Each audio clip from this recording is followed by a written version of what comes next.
हमारे आत्मीय परिजनों, आपको हम न बना पाए, हम भरसक प्रयास कर रहे हैं और आप न बने, तो फिर हम क्या कर सकते हैं बताइए। आपके गले में गले तो नहीं डाल सकते, आपके हाथों में हाथ हम नहीं डाल सकते, आपके पाँव में पाँव नहीं लगा सकते। हम तो केवल आपको विचार दे सकते हैं, आपको भावनाएं दे सकते हैं। जहाँ तक उठाने का है हम पूरी पूरी कोशिश करेंगे और करते हैं और करते रहेंगे। आपने पाया भी होगा कि जब जब आपके ऊपर कोई दिक्कत और कठिनाई परेशानी आई है, उस परेशानी में कितने सहायक हुए हैं आपका अंतःकरण बताता होगा। हमें बताने की आवश्यकता नहीं है कि हम बताएं, ये तो अहंकार होगा। हमारा तो फर्ज और कर्तव्य था, वो हमने पूरा किया और करना चाहिए और आजीवन करेंगे। ये हमने बीड़ा उठाया है, ये बीड़ा उठाया है कि हमारे ऊपर भी कोई जोखिम आती होगी तो हम सहज उसको स्वीकार करेंगे, लेकिन आपको उस दलदल में से निकालने का पूरा पूरा प्रयास करेंगे। आपके भाग्य को बदल देंगे ये कोई गारंटी नहीं, बिल्कुल गारंटी नहीं।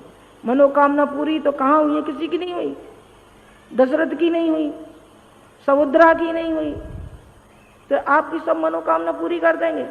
नहीं बेटे, हमारे बस की बात तो है नहीं। और कहीं चला जा, और तुझे कोई जिस पर विश्वास होता हो कि जो मनोकामना सब पूरी कर देता है तो उस पर चला जा। हमारे बूते की बात नहीं, हमारा तो जितना तप का अंश होगा और आपका जो प्रारब्ध का योग होगा वो आपको मिलता हुआ चला जाएगा और चलता गया भी है। पर हम तो उसकी ओर आपको संकेत करते हैं कि चाहे आपके दुख और कष्ट दूर होते होंगे कि नहीं होते होंगे, भगवान जाने, भगवान करे हो ही जाए, शक्ति हो तो हो ही जाए। जैसे अभी एक लड़का था, उसका एक्सीडेंट हो गया और ऐसा एक्सीडेंट, भयंकर एक्सीडेंट हुआ कि वो ये कहता है कि ऐसा मालूम पड़ा कि गुरुजी माताजी ने मुझे गोदी में उठा लिया और जिस दिन आया तो वो रो गया। उन्होंने कहा माताजी उस दिन मैंने शक्ति का अनुमान लगाया कि वास्तव में शक्ति है मेरे साथ, कि इधर से भी ट्रक और इधर से भी ट्रक, गाड़ी पिछल के ऐसी हो गई, बिल्कुल चकनाचूर हो गई, उसकी गाड़ी चकनाचूर हो गई और वो उसमें बैठा रहा। आके दोनों जने पैरों से लिपट गए।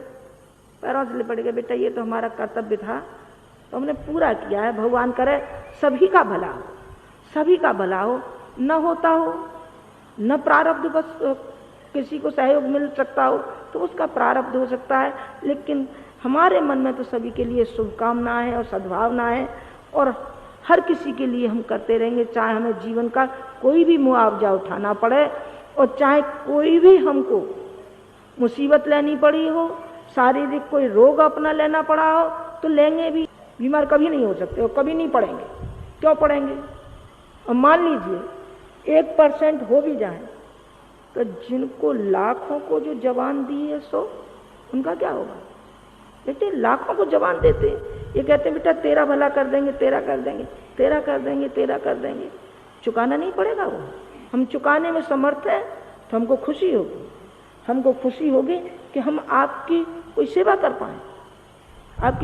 पाएं, हम बच्चों की सेवा कर पाएं। तो इससे अच्छा और सौभाग्य क्या हो सकता है? हमारा बच्चा होता है, छोटा बच्चा होता है, पेशाब करता है, टट्टी करता है और माँ पलट करके खुद गीले में सोती रहती है और बच्चे को सूखे में सुलाती रहती है। बीमार पड़ता है, सारी रात जागती है। कौन बेटी? माँ जागती है। कौन जागता है? पिता जागता है, नौकरी भी करता है, डॉक्टर को भी लाता है, पेट से भी पट्टी बांधता है। घर में खाने को नहीं है, लेकिन बच्चे के लिए चाहे कर्जा लाना पड़े, चाहे जो भी लाना पड़े, लेकिन बच्चे को हर हालत में वो डॉक्टर के पास ले जाता है, दवा दारू कराता है, उसके भविष्य के लिए, उसके भविष्य का चिंतन करता रहता है। मेरा बच्चा कैसे महान बने, कैसे इसको ऊंचा उठाऊं, कैसे इसको पढ़ाऊं लिखाऊं, कैसे इसको रोजी रोटी दिलाऊं, जाने क्या क्या ख्वाब माँ बाप के रहते हैं। बेटे बिल्कुल हमारी दशा वही है, सच माना, बिल्कुल हमारी दशा वही है। आपके ऊपर कोई दुख कष्ट आता है तो ऐसा मालूम पड़ता है कि ये वज्र मानो हमारे ही ऊपर टूटा है, ये वज्र हमारे ऊपर टूटा है, तो इस वज्र को कैसे हल करें, किस तरीके से हल करें आप नहीं जानते, हम हल नहीं कर पाते। लेकिन हमारे अंतःकरण में जो पीड़ा आपके लिए वो होती है उसको हम ही जानते हैं। फिर पीड़ा से क्या करते हैं, रोते रहते हैं? नहीं बेटे, रोते तो आप हो गए, हम रोते तो नहीं हैं। हम उसी क्षण दिल मिला करके उसके पास जाते हैं, उसके पास जाते हैं, ये कहते हैं बेटी तुझे परेशान होने की जरूरत नहीं, परेशान मत होना, तेरे साथ तेरी माँ है, तेरा पिता है, बेटे परेशान मत होना, जरा भी हैरान मत होना, हम तुम्हारे साथ हैं ना, हम तुम्हारे सुख में साथी नहीं है, लेकिन आपके दुख में साथी हम जरूर हैं, जरूर है। हम आपको मनोबल देंगे, आपको सहारा देंगे, आपको हिम्मत देंगे, आपको बल देंगे, आपको प्रेरणा देंगे, ताकि उस संकट की घड़ी को आप झेल सकें। नहीं आप तिल मिला करके पागल हो जाएंगे, मर जाएंगे, पागल हो जाएंगे, न मालूम क्या क्या हो जाएगा आपका, पर हम आपको डगमगाने नहीं देंगे, कोई भी परिस्थिति क्यों नहीं है। तो जो भी हो, हर किसी में हम आपको बल और शक्ति आपको हमेशा देते हुए चले जाएंगे, अभी भी दे रहे हैं और आगे भी हम नहीं भी रहेंगे तब भी आप आना, यहाँ आपको आमंत्रण है। जब आपने पल्ला पकड़ा है तो छोड़ना मत इसको, फिर आप आना और वही प्रेरणा, वही शांति और संतोष और शक्ति और भक्ति आपको मिलती हुई चली जाएगी जो इस समय आपको मिल रही है।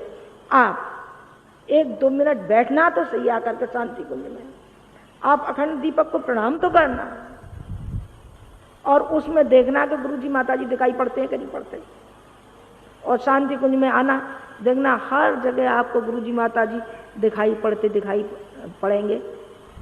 वो शक्ति से प्रार्थना करते हैं कि हे माँ गायत्री, वो शक्ति हुई सारे के सारे जनमानस में फैलती हुई चली जाए और ये शक्ति आपको भी मिले, आपको मिले, आपके परिवार को मिले, आपसे मिलकर के सारी जनता को मिले, समाज को मिले, राष्ट्र को मिले और सारे विश्व को वो शक्ति मिले जिस शक्ति की प्यास में हम तड़प रहे हैं, जिस शक्ति के लिए जनमानस तिलमिला रहा है, उस शक्ति को पा करके धन्य हो जाए, खुशहाल हो जाए, प्रसन्न हो जाए, संतुष्ट हो जाए। बस इतनी ही बात कहनी थी। भगवान आपका कल्याण करे। ओम शांति।